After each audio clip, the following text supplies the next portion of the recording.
大家好，这里是 Jeffrey Tech。虽然在过去的几个月里 ，Jeffrey 已经聊过 iPhone SE 4的不少消息，但是随着时间来到下半年，情况又有了新的变化。早前，关于 iPhone SE 4的曝光更多的集中在屏幕尺寸、边框设计等外观参数上，其中大部分都来自个人曝光，可信度存疑。不过，随着 iPhone SE 4的预估发布时间临近，有消息称最早在9月发布，供应链开始传出更多的信息。接下来我们一起来看看，其中有多少信息是靠谱的。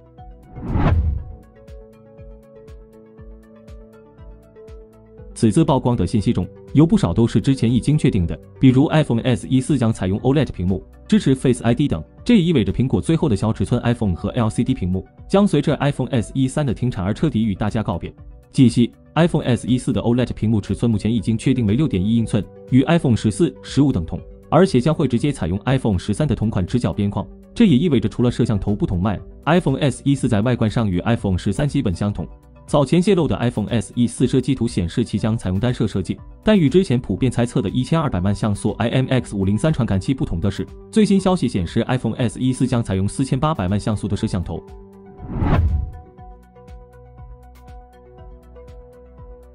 苹果最早在 iPhone 14 Pro 上采用4800万像素主摄，代替使用多年的1200万像素主摄。随后在 iPhone 15系列上普及到标准版，但是在此之前，没有人会想到苹果居然打算在 iPhone SE 4上也普及这颗新主摄。相较于前代的1200万像素主摄，4800万像素主摄在暗光拍摄、长焦拍摄等多个方面都有着跨越式的升级。这也意味着 iPhone SE 4的影像性能不再是扫码级别的存在，甚至能够满足一般情况下的日常拍摄需求。但是，如此大的升级不像是苹果会做出来的事情，所以这个消息的可信度并不算高。目前能够想到的支撑证据，只有1200万像素的传感器已经随着 iPhone SE 3的订单一起停产。苹果在评估成本后，选择改用4800万像素的传感器，届时在售的所有 iPhone 都将采用相同的传感器，更方便苹果优化影像算法及整合供应链。从这个角度来说，节省下来的人力及供应链成本，或许可以抹平采用高规格主摄所带来的成本提升。而且，考虑到 iPhone SE 4的售价将提高到$499起步，从成本上来说，这个决定上没有问题的。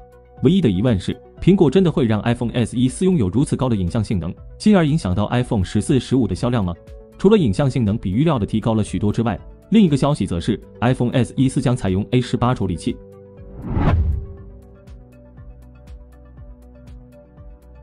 说实话，看到这个消息时 ，Jeffrey 的第一反应是开玩笑吧？因为在此之前，多数爆料都认为 iPhone SE 4将采用 A16 处理器，也就是 iPhone 14的同款芯片。从以往的 iPhone SE 系列配置来看，这个猜测是最符合产品规律的。但是这一次，苹果似乎不打算按照常理出牌，直接给 iPhone SE 4配上 A18 处理器，这使得 iPhone SE 系列首次与同代的主流 iPhone 拥有相同的性能。虽然 A18 芯片尚未发布，但是从数据库曝光的信息来看 ，A18 的单核性能将会超过3000，多核性能则超过8000。对比目前曝光的骁龙 8Gen4 和天玑9400的数据来看，单核性能依然领先，多核则落后安卓阵营不少。如果对比目前的主流旗舰芯片，你会发现 A18 基本上没有对手，即使是 A17 Pro， 综合性能也略低于 A18， 更何况 A18 还将大幅度增强 AI 性能，拥有更强大的 NPU 核心。至于 iPhone SE 4用上 A18 处理器有多少可信度 ，Jeffrey 先按下不表。听完下面这个消息，我们再一起来探讨。近日还有一个振奋人心的消息，也与 iPhone SE 4有关。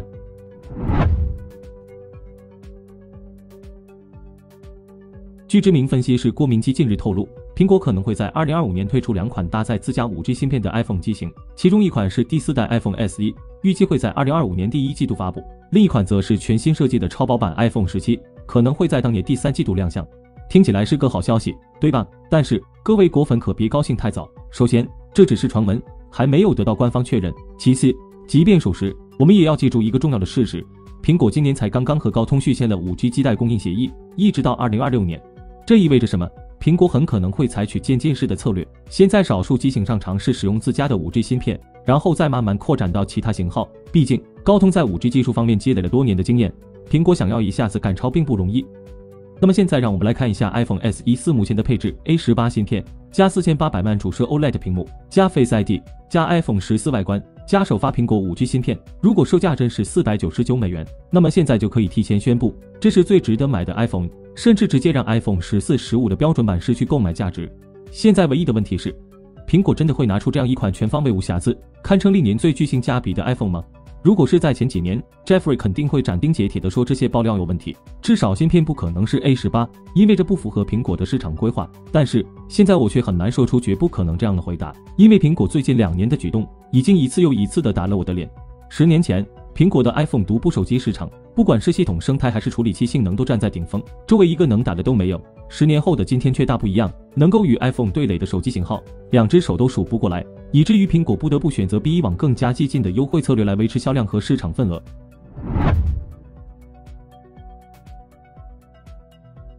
曾经的苹果确实是无敌的，但是现如今的苹果除了 iOS 生态之外，在硬件、性能等方面都已经不再有着绝对优势。不管是备受诟病的标准版万年60Hz 屏，还是同代 iPhone 芯片高低搭配，都让人意识到苹果正在做出改变。比如对终端市场及新兴市场的关注，比如 AI 生态的搭建等。实际上有观点认为 ，iPhone SE4 的 A18 芯片就是为了快速铺开 AI 生态，联系到苹果如今对 AI 生态的重视。这时候再来看 iPhone SE4 的夸张升级，好像就不是天方夜谭了。填补 iPhone 在终端市场的缺失，本就是 iPhone SE 系列的使命，但是此前的 iPhone SE 系列并没有很好的完成这个任务，过于老旧的设计使其更多的被认为是 iPhone 的备用机，而非一款针对终端市场的单独产品。对于苹果来说，随着全球的消费降级，用户的换机周期也在进一步拉长，这使得定价处于高端价位的 iPhone 销量预期并不乐观。想要维持市场份额，其实只有2个方法：一、降价促销；二、推出更有竞争力的产品。其中第一个方法苹果已经在用了，效果虽然不错，但是也导致 iPhone 的硬件利润率下滑，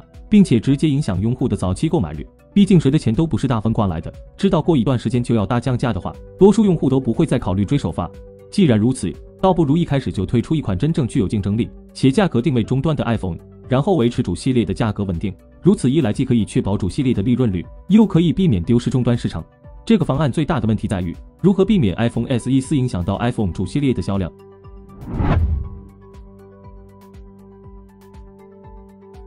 实际上 ，Jeffrey 认为这种影响是很难避免的，但是并不会严重降低主系列的销量。首先是 iPhone SE4 的单摄配置，决定了其无法提供空间视频等 iPhone 的新功能，也无法满足更高要求的影像拍摄需求。其次 ，iPhone SE 系列的更新速度远慢于主系列，这也意味着 iPhone SE4 对主系列的销量影响只有在初期是最明显的。随着后续的主系列更新及降价促销 ，iPhone SE4 的影响也将进一步降低。但是，一款具有竞争力的 iPhone SE 将会让苹果在新兴市场和中低端市场得到更高的市场份额，而且使其不会缺席新兴市场的初期智能手机生态建设。这点对于苹果或许更加重要。如果 iPhone SE4 这次真能以高性价比的方式杀进终端市场，无疑是对整个市场投下了一枚核弹，并且将会引起强烈的反响。届时，我们或许将看到一次真正的手机市场大战。以上就是本期视频的全部内容了。在你看来 ，iPhone SE4 最新爆料靠谱吗？欢迎和我们交流互动。想了解更多数码资讯，记得关注我们的频道。我们下期再见。